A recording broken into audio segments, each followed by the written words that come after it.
걸어가신 하나님 아버지, 오늘 또 수요일 오전 이 시간 또 주의 말씀을 사모하여 이 자리에 함께 모이게 하신 것 감사합니다. 오늘도 주실 말씀을 통하여 우리를 돌아보게 하시고 또 그 말씀이 우리의 삶 가운데 귀한 변화로 열매로 이어질 수 있도록 우리에게 능력과 은혜를 베풀어 주시옵소서. 예수 그리스도의 이름으로 기도하옵나이다. 아멘. 우리 찬송가 159장입니다.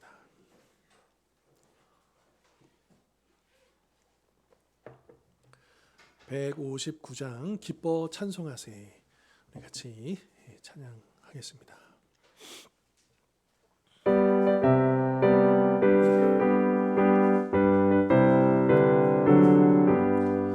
기뻐 찬송하세.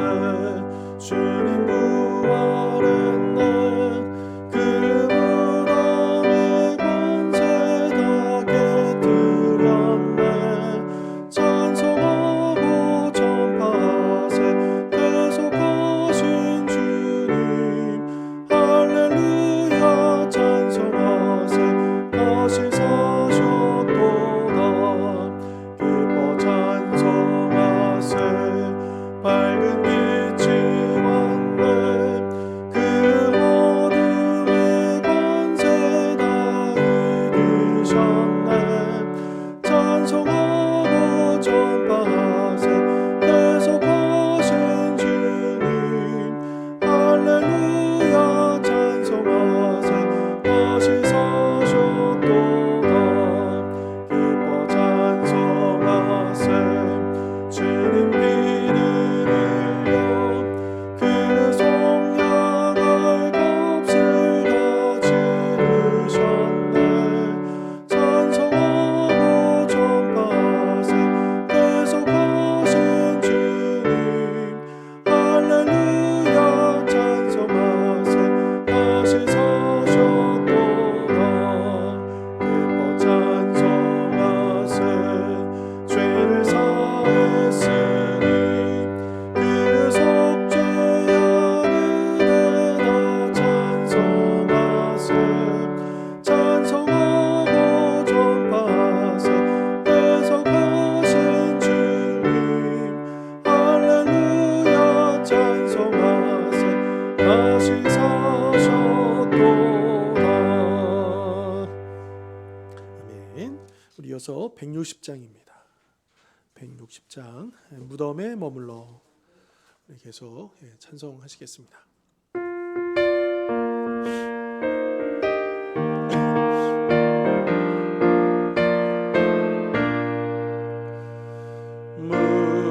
무덤에 머물러 예수 내 구주 새벽 기다렸네. 예수 내 주 원수를 다 이기고 무덤에서 살아나셨네. 어둠을 이기시고 나와서 성도와 함께 길이 다스리시네. 사셨네 사셨네. 예수 다시 사셨네. 헛되이 지키네. 예수 내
아멘.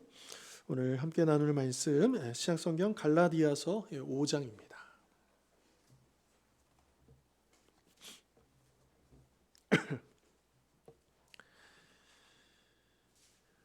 5장 16절부터 26절까지 말씀, 제가 가진 성경으로 신약 308면입니다.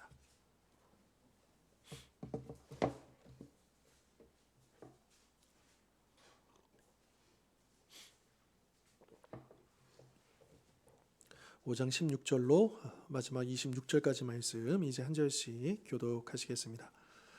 내가 이르노니 너희는 성령을 따라 행하라. 그리하면 육체의 욕심을 이루지 아니하리라. 육체의 소욕은 성령을 거스르고 성령은 육체를 거스르나니 이 둘이 서로 대적하므로 너희가 원하는 것을 하지 못하게 하려 함이니라. 너희가 만일 성령의 인도하시는 바가 되면 율법 아래에 있지 아니하리라. 육체의 일은 분명하니 곧 음행과 더러운 것과 호색과 우상 숭배와 주술과 원수 맺는 것과 분쟁과 시기와 분냄과 당 짓는 것과 분열함과 이단과 특기와 술 취함과 함함과 또 그와 같은 것들이라. 전에 너희에게 경계한 것 같이 경계하노니 이런 일을 하는 자들은 하나님의 나라를 유혹으로 받지 못할 것이요 오직 성령의 열매는 사랑과 희락과 화평과 오래 참음과 자비와 양성과 충성과 온유와 절제니 이 같은 것을 분별할 거리 없느니라. 그리스도 예수의 사람들은 육체와 함께 그 정욕과 탐심을 십자가에 못 박았느니라. 만일 우리가 성령으로 살면 또한 성령으로 행할지니 같이 읽겠습니다. 헛된 영광을 구하여 서로 노엽게 하거나 서로 투기하지 말지니라. 아멘. 자, 우리가 앞에서부터 이제 하나님의 자녀가 되었고, 그리고 우리 지난 시간에 이 하나님의 자녀가 된 사람은 먼저는 이제 나와 하나님 사이에 개인적인 수직적인 그 교제가 회복되고요. 그리고 그 교제의 회복은 그저 비단 나와 하나님 사이에서만 벌어지는 것이 아니라 이제 수평적으로 가족과 또 이웃과 우리 지체들과 또 그 관계, 그 교제들이 이제 회복이 된다. 그리고 이제 믿음의 사람들과 연합해서 그 교제의 힘 가운데서 이제 이 하나님과 그 관계를 교제를 회복하지 못한 그 영혼들에게 우리가 이 복음을 전해야 된다라고 하는 부분들을 우리가 함께 나눴고요. 자, 이제 오늘 육체의 일을 일삼던 우리가 성령의 열매를 맺다. 그러니까 우리가 하나님의 자녀가 되기 전에 그 일들을 우리가 다 벗어버리고 이제 그것들이 이제 육체의 일이라고 표현을 하죠.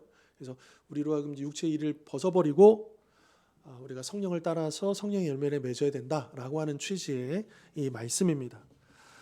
특별히 우리가 아까 읽었던 5장 22절, 23절 같은 경우는 우리가 너무나도 좋아하고 잘 아는 말씀이죠. 이 성령의 열매, 이 9가지 열매에 대해서도 또 많은 또 설교를 듣기도 하고 또 이 말씀을 개인적으로 암송도 하고 또 우리가 잘 아는 말씀이기도 합니다.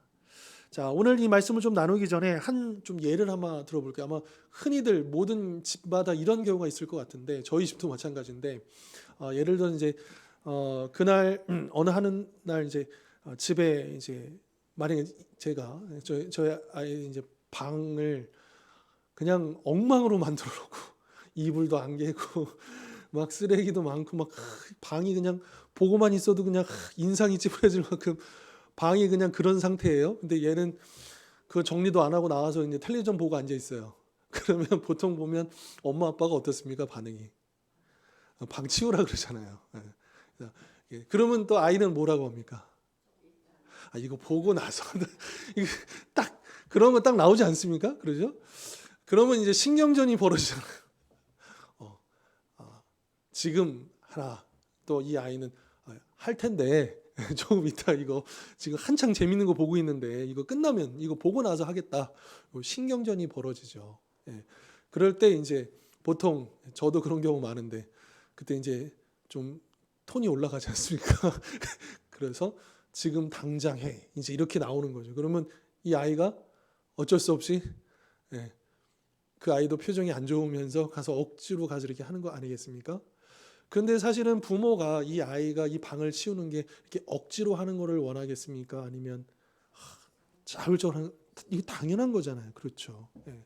그러니까 이 예를 왜 들었냐면 우리가 오늘 성령을 따라 행한다 그랬어요. 육체의 일을 버리고 성령의 열매를 거두는데 우리가 성령을 따라 행하는데 이 아이도 알아요. 방을 치우는 게 맞다고 하는 게 물론 이게 진리의 문제는 아니겠지만 방을 치우는 문제가요. 그럼에도 불구하고 어쨌든 이 아이가 행동은 해요. 방은 치워요. 근데 과연 이 행동이 방은 치우지만 이게 정말 마음에서 우러나오는 그 마음의 변화 거기서 나온 행동이냐 아니면 어쩔 수 없이 하는 행동이냐 요거는 좀 다르지 않겠습니까? 그죠? 근데 우리가 성령을 따라서 하나님의 말씀에 순종하고 그렇게 살아간다고 하는 것이 분명히 다르다라고 하는 거예요. 이게 물론 우리의 마음에는 하나님의 말씀대로 살고 싶고 말씀대로 순종하고 싶은데 그런데 우리의 육체의 본성은 어떻습니까? 지금 당장 재미있는 거 텔레비전 보고 나서 하고 싶은 자꾸 그런 게 우리 안에 있잖아요. 그러니까 여러분 어느 구절입니까? 17절 보실까요? 육체의 소욕은 성령을 거스르고 하나님 뜻을 거스르고요.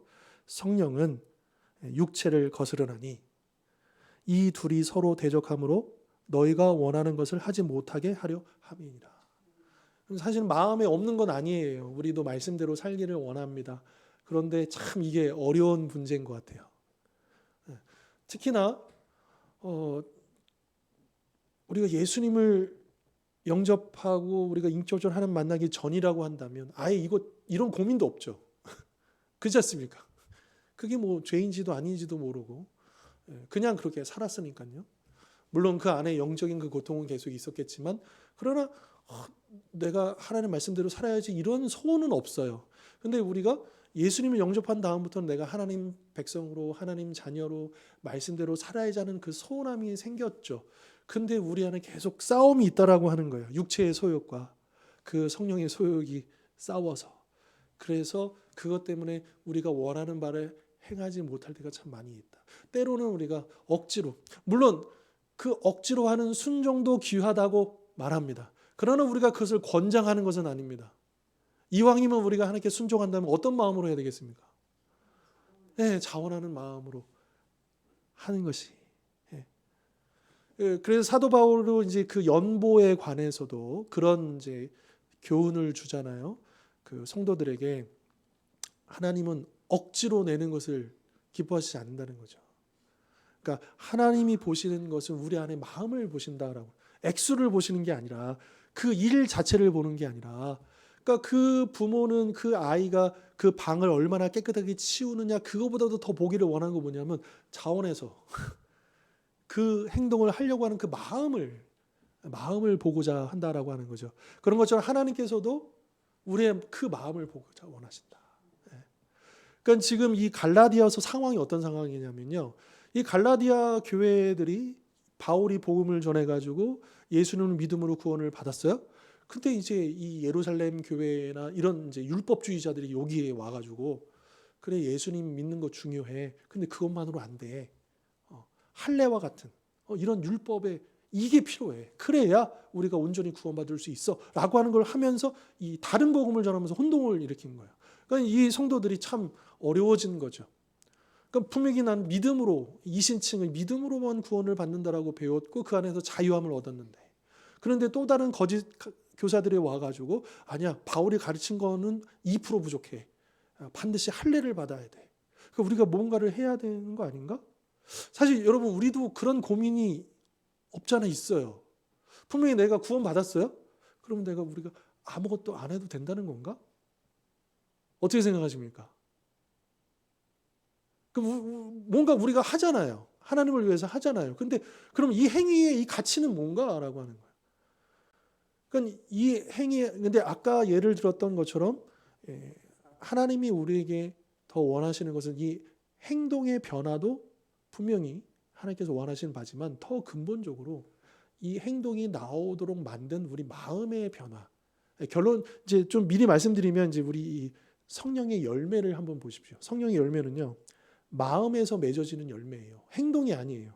사랑, 희락, 화평, 오래 참음, 자비, 양성, 충성, 온유, 절제 이런 것들은 우리 마음에서 변화가 일어나서 이렇게 이어지는 어떤 이런 것들이거든요. 그러니까 우리가 이런 죄를 짓지 않고 저런 죄를 짓지 않고 이런 것도 굉장히 중요하지만 근본적으로 우리 마음에 어떤 그런 변화들이 일어났을 때 자연스럽게 우리의 삶도 우리의 행동도 그런 변화로 이어질 수 있다라고 하는 것이죠. 자, 우리 먼저 그 16절로 18절 다시 한번 보시면 사도 바울이 너희는 무엇을 따라 행하라고 합니까? 그러면 성령을 따라 행한다는 게 무슨 말일까요? 성령을 따라 행한다. 성령을 따라 행한다. 그러니까 이제 이 따라간다라는 말이 되게 중요한 것 같아요. 왜냐하면 이 행하다라고 하는 헬라어 자체가 누구를 따라간다는 의미거든요. 그러니까 이제 단순히 보면 성령을 따라 행하라는, 다시 말하면 성령을 따라간다라고 하는 거죠.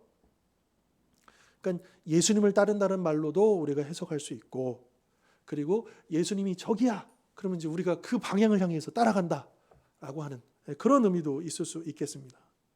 자, 그리고 오늘 문맥에서는 이거예요. 성령님이 지시하는 것, 성령님이 기뻐하시는 그것을 한다라고 하는 그런 의미가 있다라고 하는 것이죠. 그런데 많은 그리스도인들이 고민을 해요. 아까도 말씀드렸지만 분명히 성령님의 인도하심을 따르기 싫어하는 성도들은 없을 거예요. 그죠? 다 우리가 성령을 따라 살기를 원해요. 그러니까 우리의 고민이라고 하는 것은 성령을 따르고 싶지 않아서가 아니라 그러면 과연 뭐가 성령님께서 원하시는 건가? 우리 보통 하나님 뜻이 뭡니까? 하나님 내가 어떤 선택을 해야 하나님이 기뻐하시는 걸까요? 이제 그런 기도도 많이 하잖아요. 그러니까 우리의 고민은 하나님을 따르고 싶지 않아서가 아니라 과연 어떻게 하는 것이 정말 하나님을 따르는 길인가? 무엇이 성령님이 원하시는 것인가? 뭐 우리 개인적인 일로부터 시작해서 가정 안에서, 일터에서, 또 우리 교회 안에서도 우리의 말과 행동, 그 모든 것들이 성령께서 원하시는 대로 우리가 가야 되는데 우리의 고민은 거기에 있다라고 하는 것이죠. 자, 그래서 여러분 우리가 성령님이 지시하시는, 성령님께서 원하시는 것을 따라가기 위해서 그래서 반드시 필요한 게 뭐냐면 성령의 음성을 들어야 된다라고 하는. 이게 굉장히 중요한 문제다. 아니 어떻게 하나님 뜻을 알 수 있을까요? 어떻게 성령의 뜻을 분별할 수 있을까요? 일단 들어야죠. 우리가 하나님의 말씀을, 하나님의 음성을 듣지도 않고 어떻게 그분의 뜻을 우리가 분별하고 알 수가 있겠습니까? 그러니까 그분의 음성을 듣기 위해서 대표적으로 우리가 열심히 해야 될 일이 뭘까요? 당연히 기도이지 않겠습니까? 뭐 기도의 정의가 여러 가지가 있을 수 있겠고 기도하는 목적이 여러 가지가 있을 수 있겠지만 근본적으로 우리가 기도할 때 가장 우리가 초점을 맞춰야 되는 건 뭐냐면 듣는 거라고. 근데 우리는 사실은 기도를 듣기보다는 말하기에 초점을 맞추는 경우가 많잖아요. 우리의 필요한 리스트들을, 우리가 원하는 리스트들을 쫙 읊고 부르짖고, 그게 틀리다가 아닙니다. 여기서 말씀드린 거는 그런 기도가 잘못됐다는 게 아니, 오해는 하지 마십시오. 그러나 기도하는 데 있어서 우리가 혹시라도 놓치는 부분이 있다면 기도를 통해서 우리가 하나님의 음성을 들어야 된다는 거예요. 그런데 또 이제 어떤 분들은 이제 너무 또 신비주의적으로 가셔가지고 그럼 우리가 기도 가운데 아무개야 이런 음성을 들어야 되는 너무 좀 또 극단으로 가시는 거고요. 물론 그런 스페셜한 경험 있으실 거예요. 저도 있고요. 하지만 보편적으로 대체로 하나님은 그렇게 역사하시지는 않죠. 그리고 우리가 이렇게 서로 육성을 듣듯이 이런 음성보다는 사실은 많은 경우 기도하는 가운데 깨닫게 하시고, 그죠? 그런 식으로 우리를 인도하실 때가 많다라고 하는 것입니다. 그런데 이 기도만 말고요, 우리가 깨닫고 또 하나의 음성을 분별하게 되는 데 있어서 굉장히 또 중요한 이게 하나의 바퀴라면 또 하나의 바퀴가 필요해요. 그게 뭐겠습니까? 말씀입니다. 그러니까 우리가 어떻게 여러분 정말 능력 있는 기도를 하기 위해서는 지속적인 기도를 하기 위해서는 응답받는 기도를 하기 위해서는 반드시 뭐가 받쳐줘 뒷받침돼줘야 되냐면 말씀이 받쳐줘요. 이게 말씀이 받침이 안 되면 그게 하나님의 음성인지 아닌지 어떻게 분별합니까? 그게 사탄의 음성인지 아닌지 어떻게 분별할 겁니까? 우리에게 그런 능력이 있습니까? 아니요. 우리는 오직 내가 깨달은 그것이 하나님 말씀에 부합하는지를 통해 가지고 그게 하나님 뜻인지를 알 수 있는 것이지 그냥 기도만 많이 한다고 해서 되는 문제가 아니다라고 하는 것이죠. 그래서 우리가 성령님을 따라서 행하기 위해서는 반드시 성령님의 음성을 들어야 되는데 그 음성을 듣기 위해서는 두 가지가 필수다. 기도하는 것이고 말씀. 우리 신앙생활에 특별한 비결이 있는 게 아닙니다.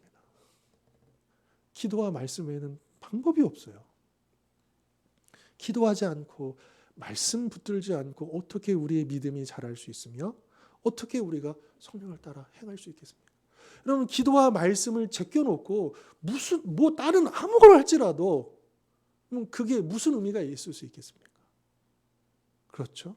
우리 개인도 그렇고 우리 교회 사역들도 그렇고 기본적으로 이 기도와 말씀이라고는 두 기둥이 바로 딱 서 있을 때 우리가 하나님의 음성을 듣고 분별하고 그것을 따라서 행할 수 있는 어떤 기초가 마련될 수 있다라고 하는 것이죠. 그리고 무엇보다도 우리가 성령님을 따라 행하면 비로소 마음의 변화 생긴다라고 하는 겁니다. 우리가 뭔가를 막 노력해서 우리의 의지와 결단, 우리 항상 그러죠. 기도할 때도 그렇고 우리 마음속에 내가 이번에는 더 열심히 해야지, 더 잘해야지 결단하고 막 이렇게 하는데 뭐 작심삼일은 넘을 수 있겠지만 오래 가지 못하죠. 그럴수록 우리의 한계와 연약함만 깨닫고 그래서 또 쓰러지고 실망하고 낙심하는 경우도 참 많이 있죠. 늘 내 안에 있는 그 어두운 그림자를 마주보게 되고 나의 육체의 그 본성과 마주쳤을 때 내가 얼마나 악한 존재이고 연약한 존재를 깨달을 뿐이죠. 그래서 우리는 더욱더 성령님을 의지할 수밖에 없고 그 성령님을 따라갈 수밖에 없다라고 하는 것입니다. 자, 그러면 이어지는 말씀 속에서 우선 성령님을 따라가기 위해서는 먼저 이 일을 하라라고 하는데 그게 뭐냐면 19절로 21절에서 우리에게 강조하는 건 뭐냐면 육체의 일을 벗어버리라는 거예요. 자, 19절부터 보시면 육체의 일은 분명하니 곧 음행과 더러운 것과 호색과 우상 숭배와 주술과 원수 맺는 것과 분쟁과 시기와 분냄과 당지는 것과 분열함과 이단과 투기와 술 취함과 방탕함과 또 그와 같은 것들이라. 그러니까 그와 같은 것들이라는 하니까 기타 등등. 그러니까 여기 나오는 게 전부가 아니라는 거죠. 여기에도 뭐 굉장히 많은 목록들이 쫙 나와 있는데 이거 외에도 엄청 많아라고 얘기하고 있고요. 그런데 우리가 좀 심각하게 생각해야 될 게 뭐냐면 이런 일을 하는 자들은 이런 육체의 일을 하는 자들은 어떻대요? 하나님의 나라를 유업으로 받지 못할 것이요. 자, 제가 한번 여쭤보겠습니다. 여기 나와 있는 것들 중에 나에게 해당 하나 이상 나는 여기 하나도 걸리지 않아라고 하시는 분 계십니까? 없죠. 그러면 우리 하나님 나라를 유업으로 받을 수 있는 거예요, 없는 거예요? 분명히 이런 일을 하는 자들은 하나님 나라를 유업하지 못할 것이고 이거 어떻게 합니까? 이 말씀 우리가 어떻게 이해를 해야 됩니까?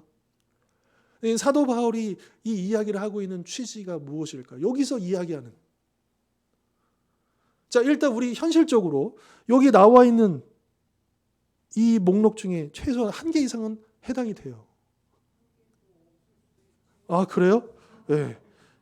그런데 여기 나와 있는 이 우상숭배, 주술, 원수 맺는 것, 분쟁, 시기, 분냄, 당지는 것과 분열함과 이단과 투기와 술 취함과 방탕함과 그와 같은 것들과 만약에 여기에서 하나 이상도 나에게는 해당이 안 된다라고 한다면 그분은 진짜 천사 이상이에요.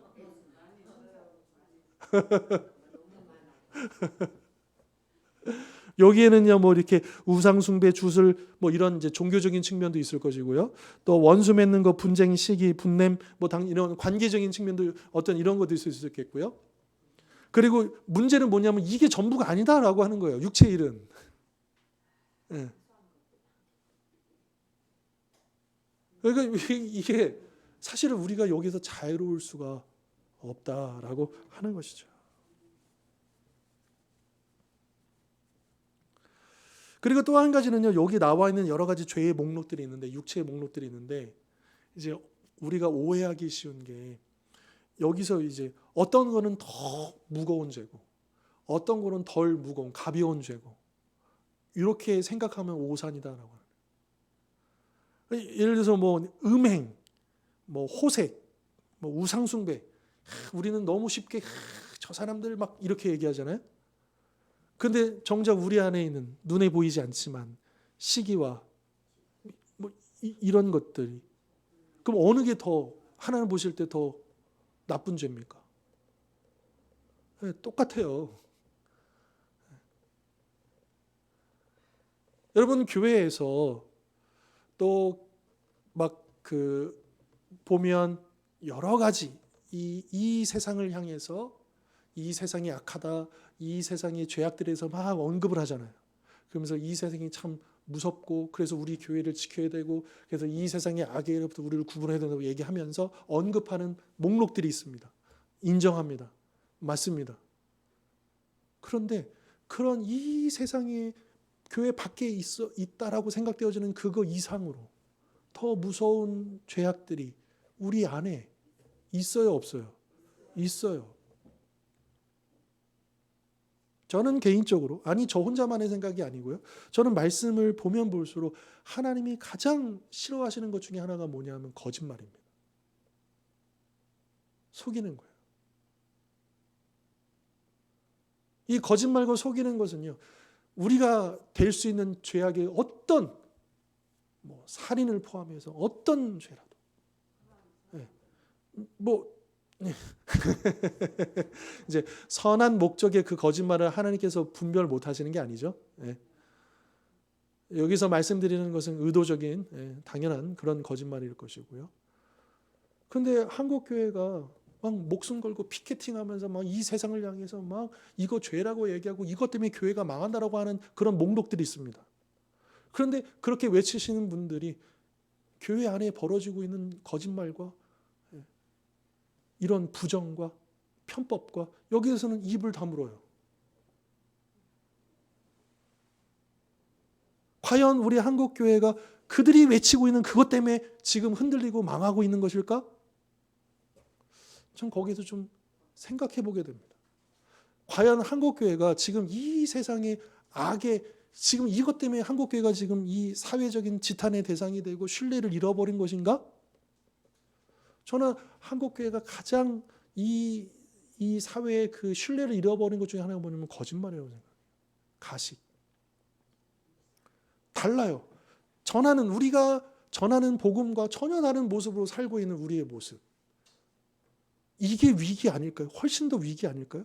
이거 가지고 목숨 걸고 우리가 기도해야 되고 우리 교회가 달라져야 됩니다. 그것 때문에 위기가 외부에서 오는 게 아니에요. 이미 우리 안에 보이지 않지만 여기서도 언급하고 있듯이 이 분쟁과 시기와 분냄과 당지는 것과 여러분 한국교회 역사는요 분열의 역사예요. 우리 교단 예전에 한번 한국교회 역사 잠깐 한번 제가 말씀드린 적이 있지만 우리 대표적인 교단인 장로교만 하더라도 원래 장로교는 하나잖아 하나. 이제 그 미국에서 북장로교회, 남장로교회, 호주장로교회 뭐 이렇게 장로교회가 각각 왔지만 그런데 이 장로교단에서 오신 선교사님들과 감리교 선교사님들이 하나의 그 이제 교단이라고 그러니까 그런 걸 세웠어요. 그러면서 한국에는 그런 이제 여러 갈래를 만들지 않고 우리 한국 성도들 스스로가 또 이 교회를 잘 세워갈 수 있도록 이렇게 만들어 줬는데 우리 장로교단도 하나입니다. 하나. 근데 이게 나중에는 이제 걷잡을 수 없이 갈라져서 특정한 교단을 제가 폄하하려고 하는 것이 아니라 거기에 우리도 자유로울 수 없지만 근데 여러분 이 장로교만 하더라도 이제 예수교 장로고 기독교 장로로 나누잖아요. 그건 예수교하고 기독교하고 지금 싸우고 있는 거예요. 지저스하고 크라이스트하고 싸우고 외국 사람들이 볼 때는 그렇다고 하는 거예요. 관점에서 볼 때는 참 어이가 없는 거죠. 그리고 나서 이제 이 예수교 장로 우리 이 기독교 장로는 지금은 이제 하나 교단은 그냥 있고요. 그다음에 예수교 장로는 또 어때요? 우리 통합 측과 합동 측으로 나눠지게 됐죠.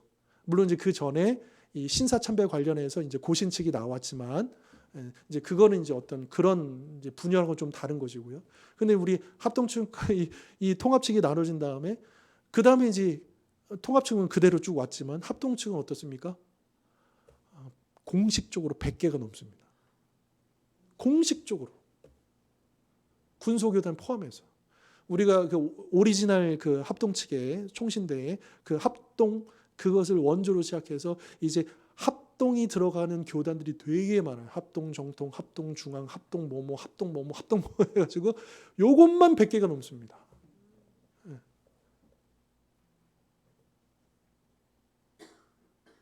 그러니까 우리 한국 교회가 이 세상의 영향력을 잃어버린 것이 이 한국 교회가 위기가 찾아온 것이 살인 때문일까요? 혹은 이 세상에 지금 이슈가 되고 있는 그런 문제들 때문일까요? 그래서 교회가 지금 위기고 그것 때문에 지금 교회가 흔들리고 있는 것일까요? 감히 제가 말씀드리고 있는데 저는 그렇지 않다고 생각합니다. 오히려 그런 것들은요 우리를 더 긴장을 바짝하게 합니다. 그렇죠? 그런데 오히려 교묘하게 사탄은요 보이지 않는 그리고 더 중요한 우리 내면 안에 있는 그것을 이야기 파고 들어가지고 교회를 흔들고 무너뜨리죠. 그런 것들이 거짓말이고 분열이고 시기이고 당짓는 것이고 그렇습니다. 저도 뭐 며칠 전에 노회를 다녀왔지만 노회의 모습이 참 긍정적인만 있는 건 아니에요. 뭐 제가 뭐 구구절절 말씀드리고 싶진 않지만 근데 대략적으로 보면 참 안타까운 그런 모습들도 많이 있어요. 보통 보면 정치라고 해서 정치라는 말 자체는 나쁜 의미는 아니지만 그것을 이용해서 당을 짓고 줄을 세우고 어떤 세력을 만들고 어떤 그런 흐름들이 분명히 존재하거든요. 그러니까 우리는 이 여기에서 자유로운 사람이 없습니다. 근데 그렇다고 하면 아까 21절 마지막 이런 일을 하는 자들은 하나님의 나라를 유업으로 받지 못할 거. 이거 우리가 어떻게 이거를 해석을 해야 되는가라고 하는 겁니다. 여러분 어떻게 생각하십니까?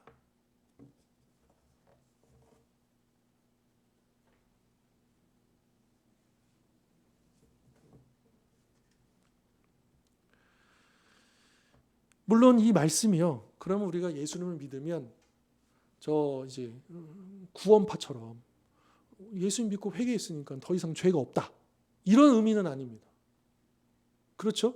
우리 현실적으로 여전히 이런 죄를 짓잖아요. 근데 여기서 이야기하고 있는 이런 일을 하는 자들은 뭐냐면 이런 죄를 범하면서도 죄책감도 없이 뉘우치지도 않고 바꾸지도 않고 그냥 그렇게 하는 사람들을 얘기하는 거예요. 그러니까 이거에 대해서 하나님 앞에 하고 바꿔지기 위해서 계속해서 영적인 씨름을 하는 사람은 여기에 해당되지 않는다라고 하는 거죠.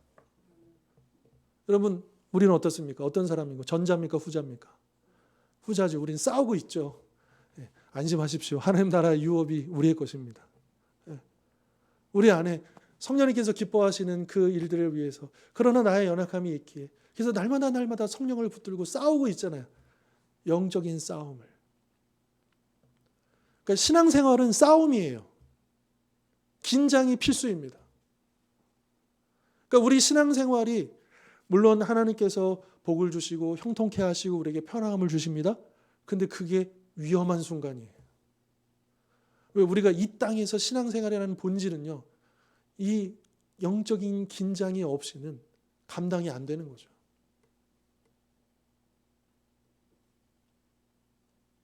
그게 이 땅에서 우리의 한계입니다. 물론 그렇다고 해서 하나님 그러니까 저는 날마다 싸우게 해주십시오. 날마다 그런 이렇게 우리가 구하라는 건 아닙니다. 그러나 우리 안에 지금 내가 정말 총알이 빗받치는 그런 싸움터에 우리가 있다라고 하는 것을 우리가 기억해야 되고, 또 그것을 우리가 잊지 말고 우리가 이 영적인 싸움을 싸워야 되겠다라고 하는 것이죠.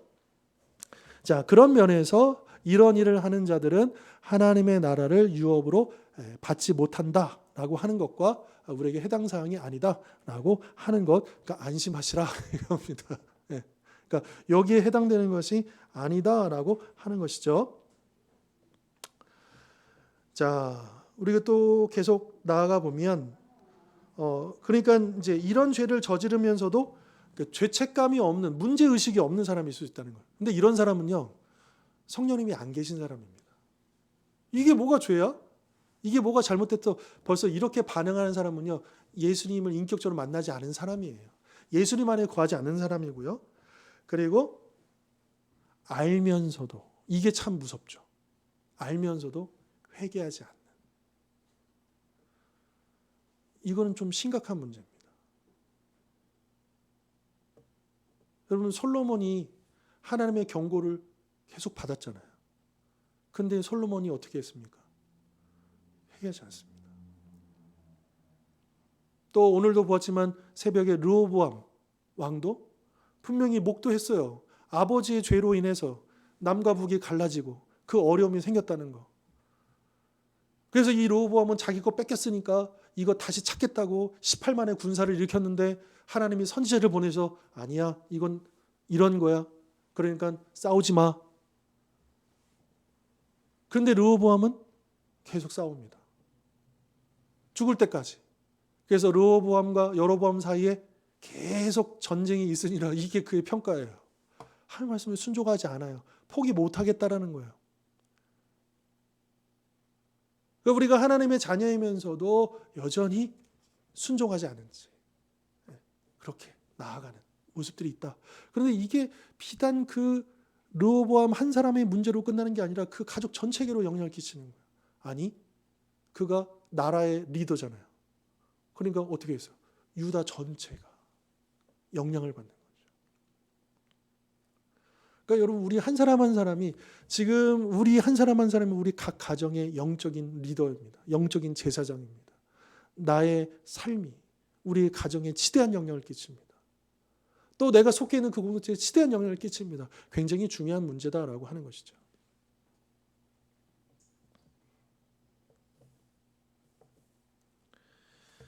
자, 그러면 이 육체의 일을 벗어버리는 것, 물론 우리가 예수 그리스도 안에서 새로운 피조물이 되고 우리가 주님 안에서 누릴 수 있는 그 은혜에 있어서 육체의 일을 벗어버리는 것, 이게 전부는 아닙니다. 훨씬 더 많은 것들이 있죠. 자, 그런데 우리는 사실은 안 하는 쪽보다는 무언가를 하는 쪽에 초점을 맞춰야 됩니다. 여기에 나는 이거 안 했어, 저거 안 했어, 이게 이제 바리새인들의 방식이죠. 이 정결하지 못한 자가 가까이 하지 않고 이 죄를 짓지 않고 우리는 이런 방식이 아니고요. 예수님 방식은 뭡니까?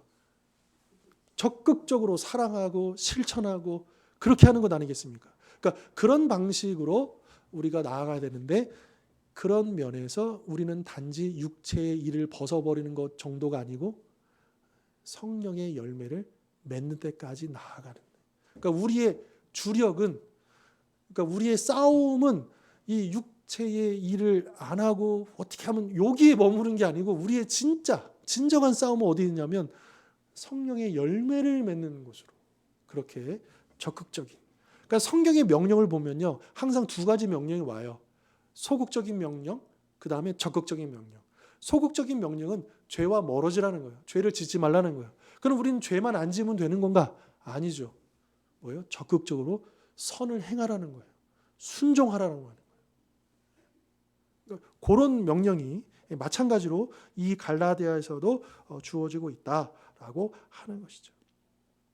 그래서 22절 보면 이 육체의 일과 대조되는, 적극적으로 우리가 사모하고 우리가 해야 할 그것이 무엇이냐? 사랑과 희락과 화평과 오래 참음과 자비와 양선과 충성과 온유와 절제다라고 하는 것이죠.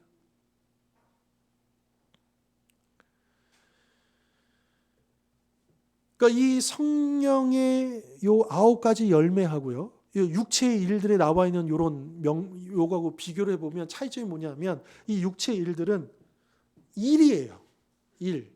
그런데 요 22절 23절에 나오는 성령의 열매는 일이 아니고 뭐냐? 우리의 인격이고 우리의 자질이고 우리의 마음에서 있는 더 근본적인 것이다 라고 하는 것입니다.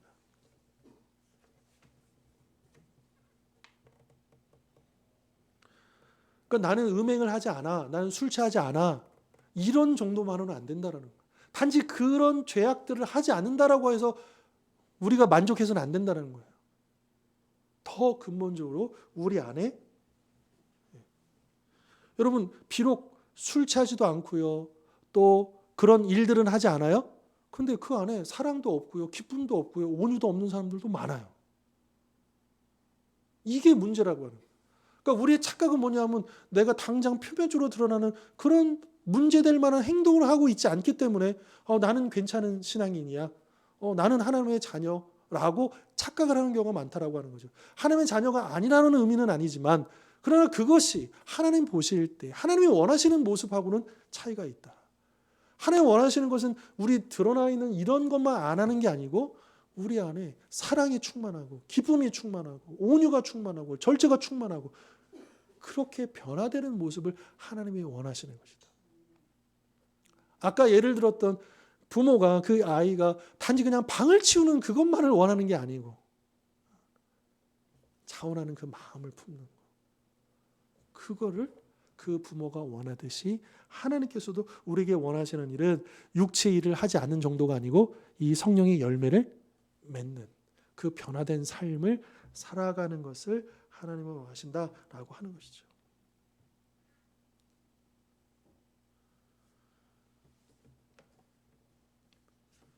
분명 우리가 믿음 생활은요, 우리가 믿고 우리가 해낼 수 있는 건 아니에요. 그런 면에서는 수동적인 면이 있죠.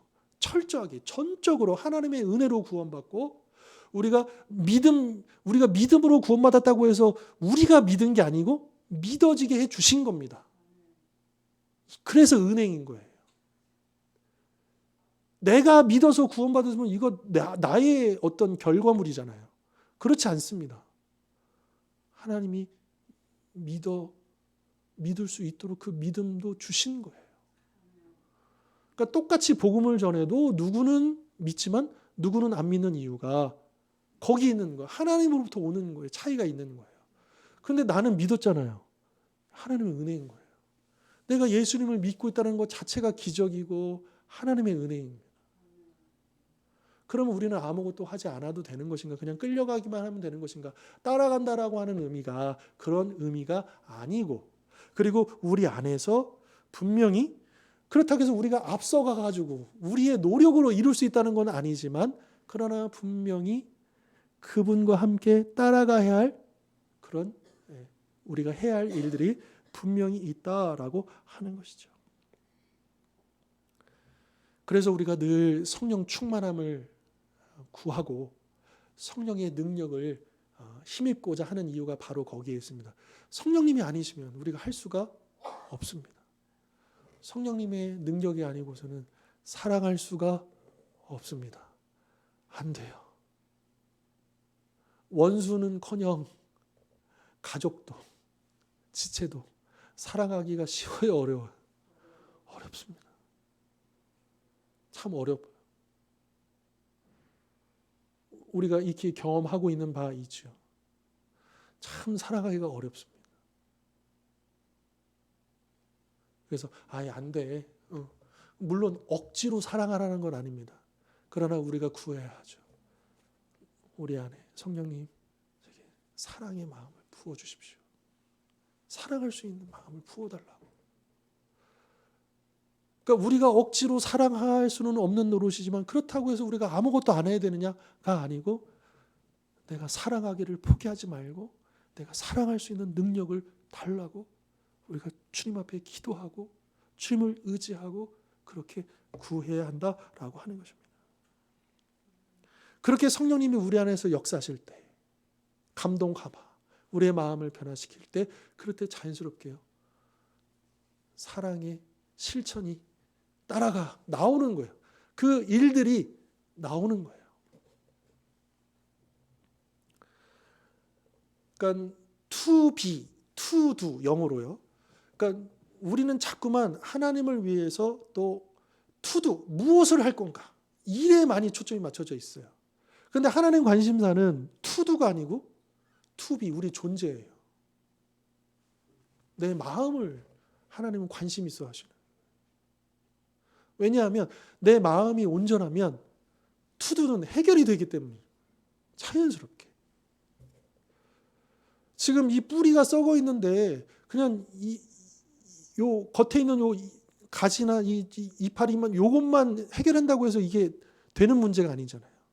이 뿌리가 살아야, 뿌리가 건강해야, 뿌리가 변화돼야 그 결과물로 다른 것들도 자연스럽게 그렇게 변화될 수 있다라고 하는 것이죠. 우리 마음이 예수님의 마음을 닮아야 우리의 삶도, 우리의 일도, 우리의 행동도 예수님의 행동을 닮을 수 있다라고 하는 것이죠. 우리는 분명 율법의 정죄로부터 해방이 되었고 또 율법에서 자유하게 되었습니다. 하나님이 그렇게 하시기로 작정하셨기 때문이죠. 그래서 하나님은 우리에게 내가 거룩하니 너희도 거룩하라. 이제 이 레위기에 있는 말씀, 또 신약에서도 이 말씀을 인용하면서 우리에게 하나님이 우리에게 원하시는 것은 거룩함이라고 말씀해요. 거룩함. 성공해라. 1등 해라. 잘해라. 성과를 이뤄라. 하나님이 그런 명령하신 적이 없어요. 하나님은 우리에게 근본적인 것을 명령하십니다. 거룩해라. 사랑해라. 온유해라. 절제해라. 일 그거는 요것만 해결되면 되기 때문에 그래서 하나님의 명령을 잘 보십시오. 하나님께서 초점을 맞추시게 하신 게 무엇인가? 그게 하나님의 뜻이거든요. 거룩하라고 하는 그 말씀. 여러분 교회가 우리 믿는 자들이 거룩해야 합니다. 그게 능력입니다. 좀 달라야 돼요. 그러니까 이 세상이 반응하는 것과 우리 믿는 자들이 반응하는 게 달라야 돼요. 똑같이 손해를 보고 사기를 당하고 피해를 입어도 믿는 사람과 안 믿는 사람의 반응이 달라야 된다는 거예요. 근데 그러지 못할 때가 너무나도 많고 그렇기 때문에 이 세상이 교회를 볼 때 별 차이 없네. 뭐 교회 다니나 안 다니나 무슨 차이가 있어. 별로 신뢰하지 않습니다. 교회를 다니는 사람이건 교회를 안 다니는 사람이건 시장에서 하는 행동 보면 별 차이가 없는데 그럼 누가 교회를 신뢰하고 나도 한번 가볼까? 교회 다니는 사람이 역시 달라? 제가 이제 개인적으로는 만나본 적이 없지만 근데 제가 이제 저뿐만 아니라 많은 분들에게 존경받았던 목사님이 계셔요. 이제 그분은 이제 지금은 일반 목회를 안 하시고 정말 이 팔리지도 않는 신학책 만드는 그 이제 출판사 대표이신데 그분은 예수 믿는다는 얘기를 안 하십니다. 대신에 뭘 하시느냐?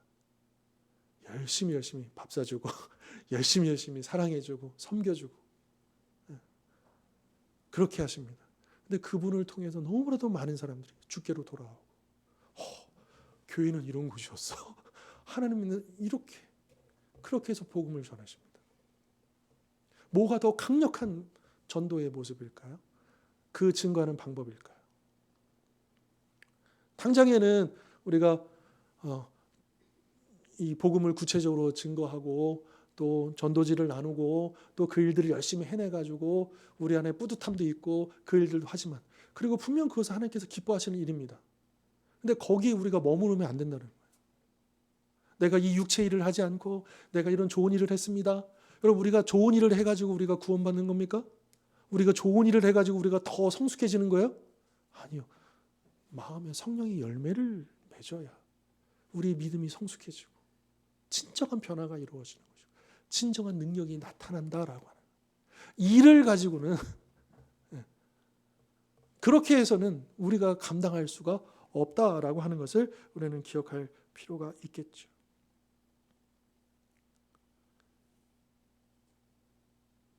마지못해서가 아니라 진정으로 하나님의 말씀 따라서 성령을 따라서 행하고자 하는 마음을 우리가 품어야 되고 또 그런 마음을 우리가 사모해야 된다라고 하는 것이죠.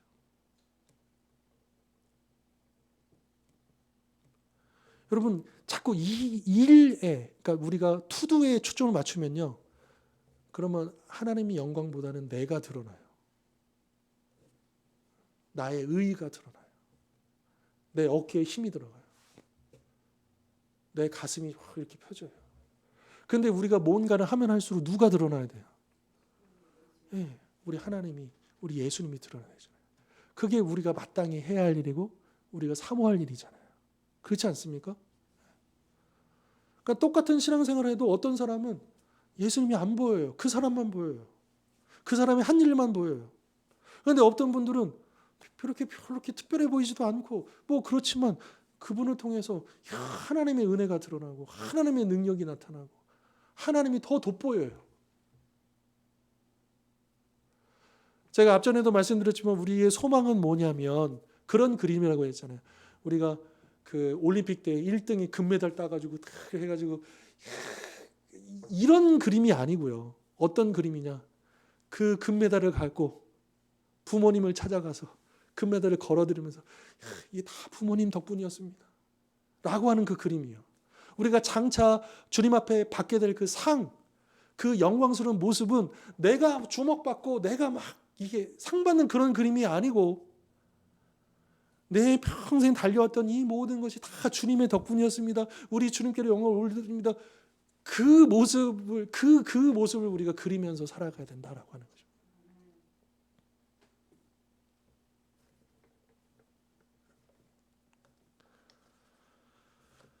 바울은 이 갈라디아서 말씀을 통해서 육체의 일과 성령의 열매를 비교를 했죠.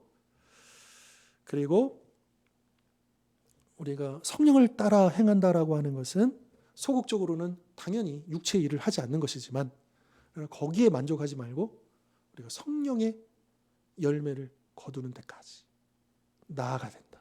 그러니까 우리의 싸움의 초점은 단지 이거 하지 않아라고 하는 거기에 매이는 게 아니라 우리가 우리의 본성을 거슬러서 우리 안에 그 사랑과 희락과 화평과 그 9가지 열매가 우리 마음 가운데 풍성하게 변화되고 열매를 거두는 그 거기까지 나아가도록 늘 싸우고 늘 긴장하고 늘 우리가 그렇게 힘차게 달려가야 한다라고 하는 것입니다.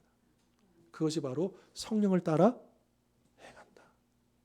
성령께서 지시하는 데 따라 나아간다라고 하는 의미인 것이죠.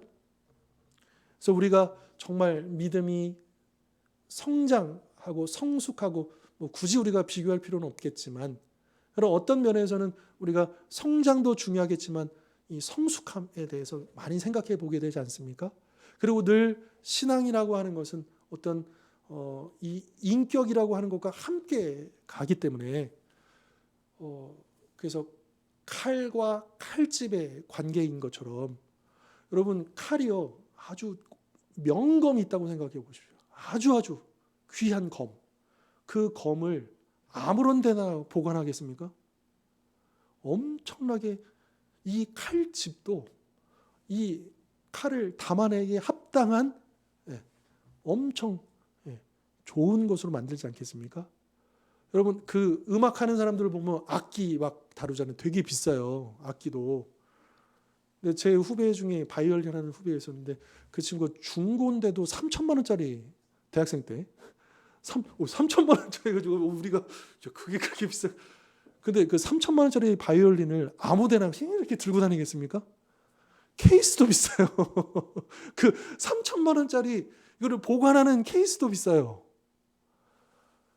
여러분 우리가 아무리 3천만 원짜리 신앙일지라도 그 신앙을 담아낼 수 있는 3천만 원짜리 버금가는 그걸 담아낼 수 있는 인격이 우리의 성령의 인격의 변화가 함께 가지 않는다면 우리가 비록 아무리 열심히 이렇게 해도 참 안타까운 모습일 수 있겠다라고 하는 거죠. 그래서 우리의 초점은 그럴수록 더욱더 당연히 한편으로 우리가 늘 우리의 그 신앙의 성장을 위해서 더욱더 끊임없이 우리가 가야 되겠지만, 그러나 우리가 궁극적으로 원하는 바는 뭐냐면 거기에 걸맞는 우리가 예수님을 닮아가는 마음을 품고 예수님의 마음을 품고 그렇게 성령의 열매를 거두어져가는. 그리고 이 성령의 열매는 단수입니다. 단수란 말은 두 가지 의미입니다. 하나는 뭐냐? 나는 사랑만이면 돼, 희락이면 돼, 이게 아니고 9가지가 다 하나라는 거예요. 그리고 예수님을 따르는 사람들은 다 똑같이 이 열매를 맺는다는 거예요. 그러니까 우리가 공의, 은사가 아닙니다. 성령의 열매는. 만약에 사랑이 은사라고 한다면 이 사람에게는 있고 이 사람이 없어도 문제가 없어요. 그러나 사랑은 은사가 아니기 때문에 이 사람에게도 있어야 되고 저 사람에게도 있어야 되고 우리 다 있어야 됩니다. 보통 우리가 이제 나도 저런 은사가 있었으면 좋겠다. 그런 이제 괜히 이제 남의 떡이 더 커 보인다고 다른 사람이 갖고 있는 은사가 더 좋아 보이고 나도 그런 은사 좀 있었으면 하는 생각이 들잖아요. 예, 충분히 저도 이해를 하고요. 저도 그런 적이 있고요. 그런데 말씀을 보면서 제가 느꼈던 건 뭐냐면 여러분, 은사는 우리가 연습해서 받는 게 아닙니다. 우리가 원해서 받는 게 아닙니다. 하나님의 뜻에 따라 주신 거예요. 다만 내가 받은 은사를 가지고 열심히 쓰면 돼요. 그렇죠? 비교할 필요도 없고 우열도 없고 하나님이 나에게 주신 은사. 어떤 분들은 모르는 사람한테도 다가가가지고 이런저런 얘기도 쉽게 하고 이렇게 하시는 분들이 계셔요. 그런데 어떤 사람은 은사적으로 그렇게 부족하신 분들은 어때요? 그러고 싶어도 쭈뼛쭈뼛하고 못하시는 분들이 계세요. 이게 은사적인 부분이에요. 이거는 별 문제가 없어요. 있어도 되고 없어도 되고 다만 내가 받은 은사를 가지고 하면 돼요. 그런데 그런 은사가 없더라도 이분은 또 다른 은사를 통해서 또 교회 일을 돕고 섬길 수가 있죠. 그러나 사랑, 희락, 양선, 충성, 절제, 이거는 그런 차원의 문제가 없으면 이건 문제인 거예요. 반드시 있어야 되는 분. 왜요? 이 은사가 아니기 때문에. 우리가 품어야 되고 우리 안에 드러나야 되고 우리가 결코 놓칠 수 없는. 아까 말씀드렸죠. 그런 죄를 짓지 않는 사람도요. 사랑이 없는 사람들, 기쁨이 없는 사람들, 절제가 없는 사람들 얼마나 많은지 몰라요. 그게 정말 하나님께서 기뻐하시는 모습일까요? 아니다라고 하는 것이죠.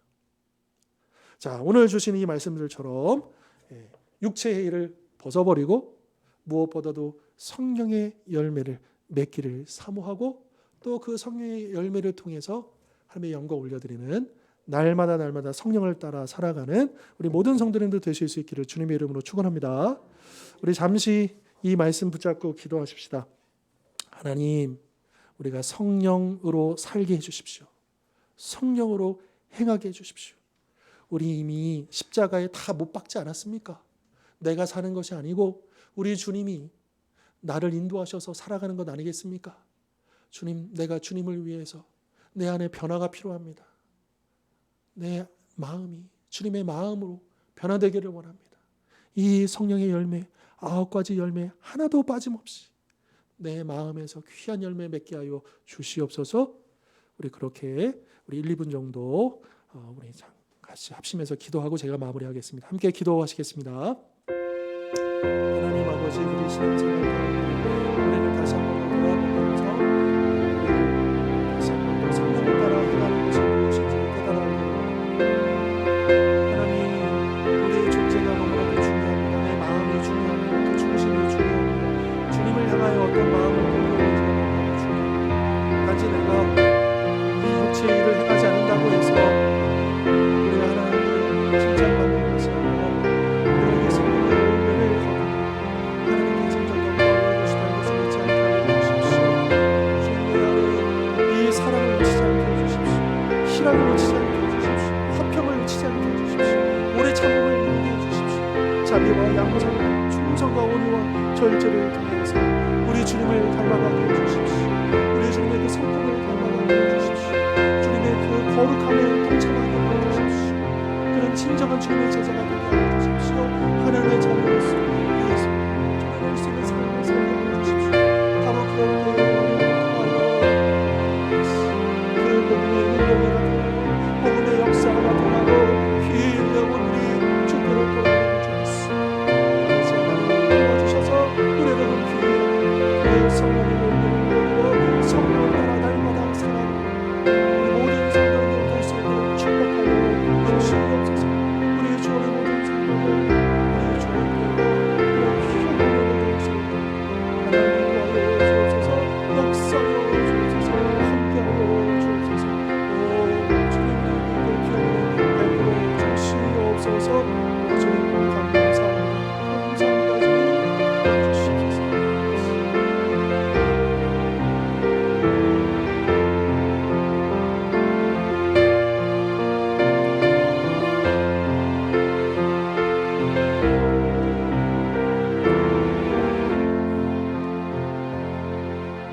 아버지, 오늘도 하나님의 귀한 말씀 또 그 뜻을 배웠는데 이제 그 뜻대로 행하기를 원합니다.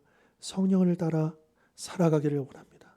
성령을 힘입어 살아가기를 원합니다. 예수님을 닮아가기를 원합니다. 우리의 마음의 변화가 우리의 삶의 행동의 변화를 이끌어내게 하시고, 그래서 우리의 삶 속에 예수의 향기가 진동할 수 있도록, 그래서 우리가 이 땅에서 그 복음의 통로로 예수의 증인으로 날마다 살아나갈 수 있는 우리 모든 성도님들, 우리 주원 공동체가 될 수 있도록 축복하여 주시옵소서. 예수 그리스도 이름으로 기도하옵나이다. 아멘. 이제는 우리 주 예수 그리스도의 십자가의 은혜와 하나님 아버지의 영원하신 사랑과 보혜사 성령님의 하나 되게 하심의 역사가 오늘 주신 말씀처럼 육체의 일을 벗어버리고 성령의 열매를 맺어감으로 날마다 성령을 따라 행하기를 소원하고 결단하는 우리 모든 하나님의 백성들 머리 위 영원토록 함께하옵시기를 간절히 축원하옵나이다. 아멘.